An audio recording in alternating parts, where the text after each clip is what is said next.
estaba sentada a la mesita de la cocina en mi departamentito de Guadalajara, con la luz del invierno ya apagándose, aunque apenas eran las 4 de la tarde. La carpeta con todos los recibos del viaje a Hawái estaba abierta frente a mí.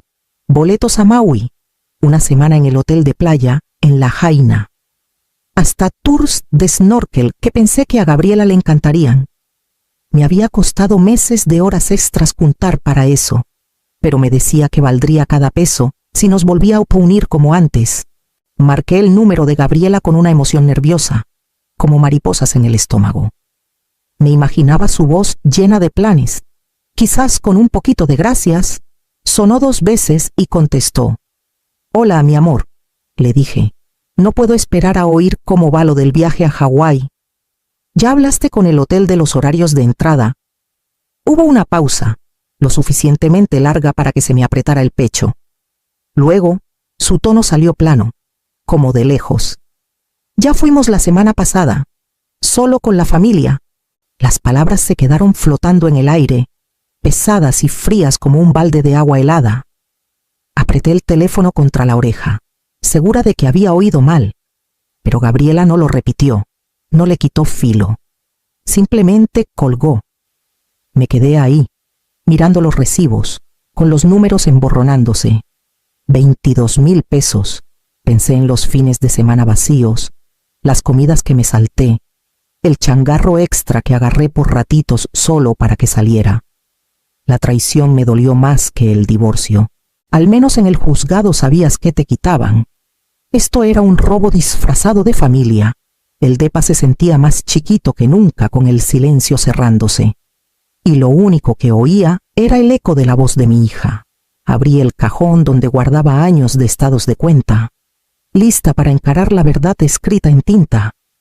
La noche después de esa llamada, esparcí los papeles sobre la mesa del comedor como un mosaico triste de mis propias decisiones. Cada recibo traía una fecha, una nota y un pedacito de mí que había dado de buena gana. 2 años antes, cuando firmamos los papeles del divorcio en el juzgado de Guadalajara. Me juré que iba a reconstruirme echando todo en lo que seguía firme mi familia. El acuerdo me dejó hecha trizas, pero creí que si los mantenía a todos unidos, yo no me desarmaría. Esa idea me guiaba cada vez que daba clic en enviar una transferencia. Recorrí los números con el dedo, como si pudieran confesar algo nuevo. 22,000 pesos para el viaje a Hawái. Boletos comprados con meses de anticipación. Depósito al resort enviado antes de Navidad. Tours reservados en cuanto Gabriela mencionó que quería nadar con mantarrayas. Soñaba con pararme a su lado en esa playa. Un recuerdo que compensara todos los años que llegué tarde al trabajo en vez de arropándola. Luego vinieron los 50,000 más. Pagos mensuales de renta directo al casero en Zapopan, para que mis papás se quedaran en su depa cuando les faltaba la pensión. 800 pesos aquí para el carro de Gabriela cuando se le descompuso la transmisión. 500 allá por cuotas de emergencia de la escuela que juraba que había que pagar antes de la medianoche. Cada cantidad parecía un hilo que nos tejía juntos, aunque yo me deshacía por dentro. Mirando el total 72,000 pesos sentí que algo se me rompía adentro. Nada de eso había traído cercanía. Nada había comprado respeto. Había confundido el deber con devoción. Y ellos me dejaron creer que el dinero era lo mismo que amor. Los recibos ya no parecían prueba de sacrificio. Parecían un libro de cuentas de mi desaparición. Los empujé a la carpeta con manos temblorosas. Y me di cuenta de que este registro no era solo mi pasado, era una advertencia de lo que vendría si no paraba. Me recargué, con la carpeta pesada en las piernas, y me pregunté cuánto tiempo más podría seguir pagando afectos que nunca llegaban. Después de que se acabó mi matrimonio, los inviernos en Guadalajara se sentían más largos que nunca. La nieve se amontonaba en montones grises por Af, Chapultepec. El viento cortaba filoso por el río Santiago, y me convencía de que la familia sería el ancla que me mantendría firme en el frío. Cada vez que la soledad me apretaba, me recordaba que al menos todavía los tenía a Gabriela, a mis papás, el último círculo que no se rompería, o eso creía. Dejé de lado los gustitos chiquitos que me habrían ayudado a sanar. Mi terapeuta me recordaba que reconstruirse después de un divorcio toma más que aguantar. Pero cuando llegó su factura, le dije que no podía seguir las sesiones. Ese dinero, razonaba, iba para la renta atrasada de mis papás, un volante de un viaje de fin de semana al Parque Nacional Barranca de Oblivión. Se quedó semanas en mi escritorio antes de tirarlo. En su lugar, el varo fue para los libros de texto de Gabriela. Hasta la idea de cambiar mi sofá viejo y hundido se fue al carajo cuando el mecánico llamó por la transmisión del carro de mi hija. Cada sacrificio parecía inofensivo por separado. La terapia podía esperar. Parques y muebles eran lujos. Me decía que era lo suficientemente fuerte para capear mis tormentas si eso significaba resguardarlos de las suyas. Pero las tormentas no pasaban, se juntaban. Cada mes llegaba una cuenta nueva. Cada semana un mensaje pidiendo varo en mi teléfono. Y yo seguía enviando, con miedo de que sin mí sus vidas se vinieran abajo. Pensaba que mi devoción nos cosía más cerca, pero ahora veo que solo me estaba desenredando. El ancla en la que confiaba no me mantenía firme. Me arrastraba a aguas en las que apenas podía nadar. El viaje a Hawái no fue la excepción, sino la señal más clara del patrón prueba de que no importaba que diera. Me podían dejar de lado en el momento que les pintara. Cerré la carpeta de recibos con un chasquido seco, el sonido retumbando en el depa silencioso. El peso de todo me oprimía el pecho, pero debajo de eso algo más se movía, tenue pero firme. Por primera vez, me pregunté qué pasaría si simplemente paraba. Se me pasó un mes, pero el ardor de esa llamada no se iba. Lo cargaba en cada momento de quietud, las palabras repitiéndose como una herida que no cerraba. Luego, en una tarde gris de sábado, mi teléfono se iluminó con el nombre de Gabriela. Su voz salió ligera al principio, casi como de la nada. Mamá, el casero me está echando bronca otra vez. La renta está atrasada, como 2,000 pesos esta vez. ¿Me los mandas hoy? Apreté el teléfono más fuerte, calmando la respiración. Un montón de reflejos viejos me subieron el impulso de calmar, de resolver, de mandar el varo antes de que pidiera 2 veces. Por años, había respondido sin chistar, creyendo que era mi deber, mi papel de mamá. Pero algo adentro de mí había cambiado desde lo de Hawái. Oí mi propia voz, más filosa de lo que esperaba. Solo con la familia, ¿te acuerdas? Hubo una pausa. Casi podía oír cómo su confusión se endurecía en incredulidad. Antes de que contestara, colgué. Mi mano temblaba al dejar el teléfono, pero el tembleque no era solo de miedo. Era la liberación de decir no después de años de sí. El silencio en el depa se sentía cargado, como si hubiera pasado un tormenta y dejado el aire crudo y abierto. Me volví a mi escritorio, jalé mi laptop cerca y entré a mi cuenta del banco. Las transferencias automáticas parpadeaban 200 pesos para la renta de mis papás, 300 para el seguro del carro de Gabriela, otro centenar aquí y allá para luz y agua, una red de retiros, chupándome la sangre poquito a poquito cada mes.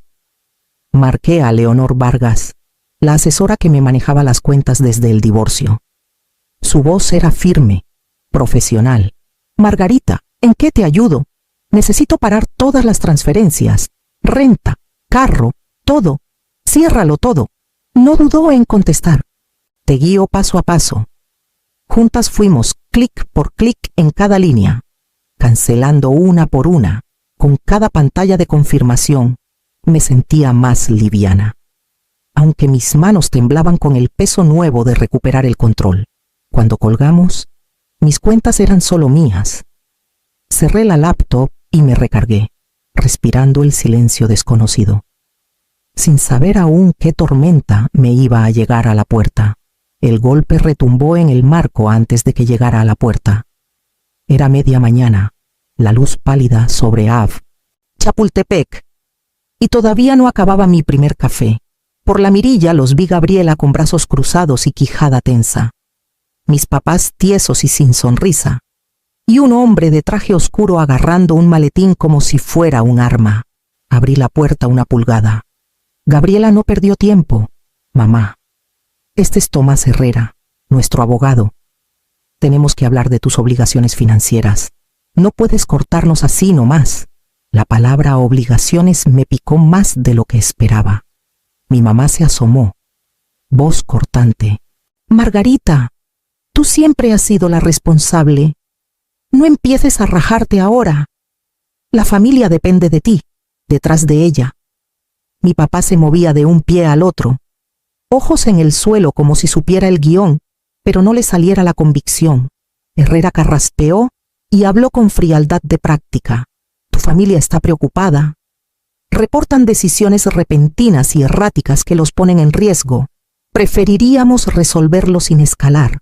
Sentí algo apretarse adentro, como una soga jalada de más. La voz de Gabriela subió por encima del tono medido del abogado. Estás siendo egoísta.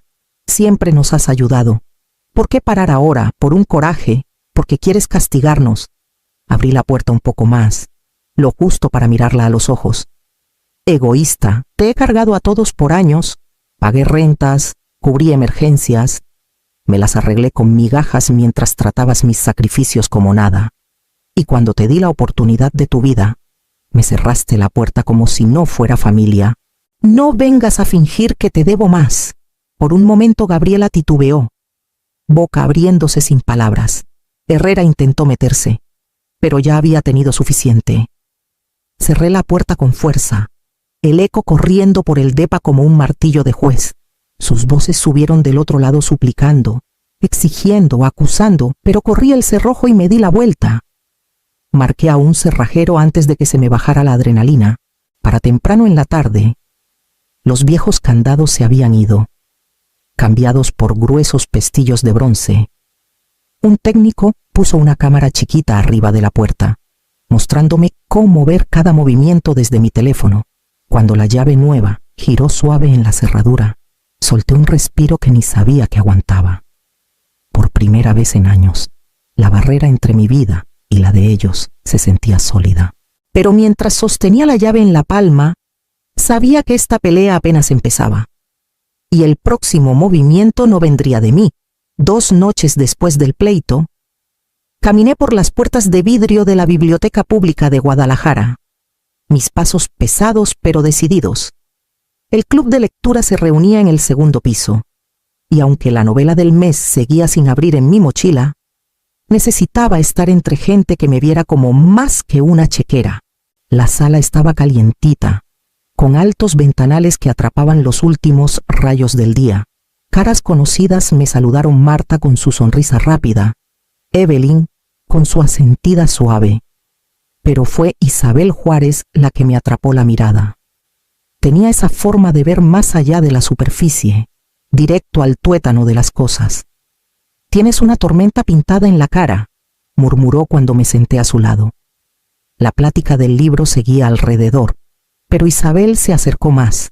Las palabras se me salieron en tropel: la llamada de Gabriela, la demanda de renta, la frase cruel de solo con la familia, y el golpe en la puerta con Herrera y mis papás hombro con hombro. Esperaba que la vergüenza me ahogara, pero las frases fluían como agua rompiendo una represa. Isabel escuchó sin inmutarse.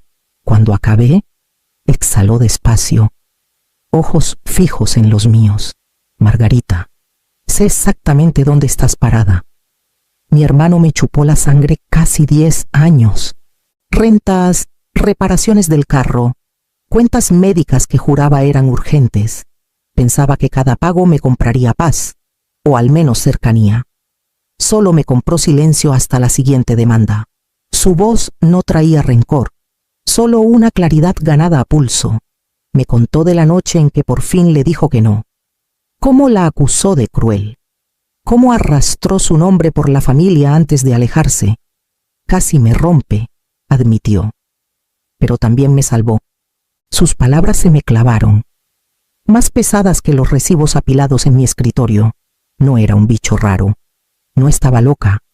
Estaba en la misma corriente que se había llevado a otros por delante.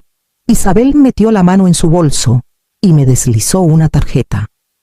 «Gabriel Ruiz», dijo, «abogado de bienes aquí en Guadalajara. Es listo y no se dobla. Cuando mi hermano quiso apretar más, Gabriel cortó el ruido. Necesitas a alguien como él antes de que ellos suban la apuesta. Di vuelta la tarjeta. El impreso crujiente y sólido. Algo se movió adentro mientras la sostenía, por semanas. Mi mundo se había achicado a acusaciones y defensas, a una hija que me trataba como un libro de cuentas. Ahora, con la voz de Isabel anclándome, el horizonte se abría de nuevo. Ha sido su salvavidas, dijo rozándome la mano. Pero nadie respira si siempre está bajo el agua. Es hora de que salgas a tomar aire. Guardé la tarjeta en mi cartera. Su borde presionando mi palma como prueba. Esa noche, caminando de regreso por las puertas de vidrio hacia el aire fresco de Guadalajara, sentí los primeros brotes de un plan. La pelea no acababa, pero ya no la enfrentaría sola. El golpe esta vez fue más suave, pero no menos escalofriante. Una mujer estaba en mi puerta con un abrigo gris, libreta en mano, su placa brillando a la luz. Se presentó como trabajadora social del DIF de Jalisco. Gabriela explicó. Había puesto un reporte diciendo que yo andaba errática con el dinero y ponía en riesgo la estabilidad de la familia. Por un momento, la ira quiso subir. Pero calmé la voz y la invité a pasar. Algo así esperaba desde que apareció Herrera. Saqué una carpeta de mi escritorio, ya preparada por la advertencia de Isabel. Adentro había 10 años de evaluaciones de mi oficina, cada una marcando ascensos y reconocimientos. Extendí talones de pago con ingresos estables, estados de cuenta con depósitos regulares y saldos que estaban lejos del caos que Gabriela pintaba. La trabajadora hojeó las páginas, su pluma tamborileando en la libreta. Marqué a Gabriel Ruiz en altavoz ahí mismo. Señor Ruiz, dije parejito, está aquí una trabajadora social por un reporte. Me orienta. Su voz salió calma y precisa. Dale documentación, contesta claro, y yo sigo formal. Esto es acoso por intermediario, lo estás manejando bien. Me volví a la visita y le di todo lo que pidió. Tomó notas. Su expresión suavizándose mientras el peso de las pruebas aplastaba la acusación. Una semana después, programó una evaluación con la doctora Sara López, una psiquiatra. Me senté a preguntas sobre mis rutinas, decisiones, elecciones recientes. Cuando terminó, la doctora se recargó. Tono medido, pero firme. Está competente, deliberada y cuidadosa. Lo que ha hecho no es impulsivo, es protector. Sus palabras cayeron como un veredicto propio, uno que necesitaba más de lo que admitía. Salí de su oficina con el reporte en la mochila y un paso más firme, sabiendo que la pelea por delante solo se pondría más afilada. El Palacio de Justicia del centro de Guadalajara se sentía más frío que el aire de febrero afuera. Me senté junto a Gabriel Ruiz en la larga mesa de madera, la carpeta de pruebas pesada en mis piernas. Del otro lado, Gabriela y mis papás susurraban con su abogado, Tomás Herrera. Evitaban mis ojos, pero sentía el peso de su intención empujando hacia mí.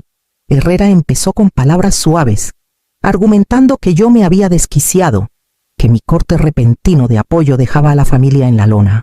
Gabriela subió al estrado primero, voz temblorosa a la orden. De la noche a la mañana cambió, dijo. No sabemos qué le pasa. Nos cerró la puerta sin razón. Mi papá siguió, tono ronco. Ya no es la misma. Solo queremos protegerla. Sus palabras picaban, pero Gabriel se inclinó adelante, firme como piedra. Cuando Herrera llamó a vecinos y conocidos para pintarme imprudente, Gabriel objetó cada vez, desarmando chismes hasta que el testimonio se cayó solo. Luego habló la doctora Sara López, clara, medida, inquebrantable. La señora Mendoza está plenamente competente. Sus decisiones financieras son consistentes con poner límites racionales. No hay evidencia de inestabilidad. Cuando me tocó, me paré. Palmas húmedas pero voz pareja. Miré directo al juez Ramírez. Por años cargué sus cargas. Pagué cuentas. Cubrí emergencias. Di más de lo que podía. Y cuando puse un límite, lo llamaron crueldad. Pero poner límites no es crueldad. Es sobrevivir. El silencio que siguió fue más pesado que cualquier argumento. La pluma del juez rasgó sus notas. Luego levantó la vista. Los demandantes no han probado incapacidad creíble. Se desestima el caso. El alivio me rompió como luz a través del hielo. Pero al salir del juzgado, sabía que el fallo era solo una parte de mi libertad para la primavera. La nieve se había derretido de los techos y yo me instalaba en mi nuevo depa con vista al río Santiago. Las ventanas daban al oeste, atrapando el brillo del atardecer mientras se escurría detrás del skyline. Por primera vez en años, la vista se sentía mía. Sin el peso de quién podría golpear la puerta, llené las recámaras despacito, no con cosas caras, sino con elecciones mías. Un librero de segunda mano de una tiendita en Juárez, unas plantas que se estiraban ansiosas hacia la luz, una mesa de cocina resistente donde las cuentas ya no se apilaban más altas que las comidas. El silencio en estas habitaciones no era vacío, era limpio. Una noche me inscribí en un taller de cocina en el centro comunitario. Me reí a carcajadas cuando mi primer intento de amasar pasta salió lleno de grumos, harina empolvándome las manos como tiza. «Ya le vas agarrando el modo», dijo la profe, y le creí. Cada semana me afirmaba más salsa burbujeando en la estufa, cuchillos moviéndose con ritmo. La satisfacción de probar algo hecho solo para mí. Pronto folletos de viajes se esparcieron en la mesa. La costa de Amalfi, en Italia, me llamaba con sus acantilados y aguas azules. Los senderos de Acadia, en Maine, prometían fuerza callada. Rodeé lugares. Anoté con lápiz en los márgenes, imaginando una vida moldeada no por obligaciones, sino por maravillas. Noticias chiquitas llegaban por vecinos y conocidos viejos. Gabriela se había mudado con mis papás a un depa apretado en las afueras. Malabarizaba 2 trabajos: cajera de día, mesera de noche. Mis papás ahora se recargaban en ella, como se habían recargado en mí. Un pinchazo de recuerdo me dio, pero pasó rápido. No les deseaba mal. Solo sabía que ya no era mi deber financiar su supervivencia. Una noche, me paré en la ventana, las luces de la ciudad parpadeando como una constelación desparramada. El río fluía firme y seguro abajo, llevando el invierno hacia el lago. Sostenía una copa de vino en la mano y me di cuenta de que por fin había entrado a una vida que era mía, y solo mía.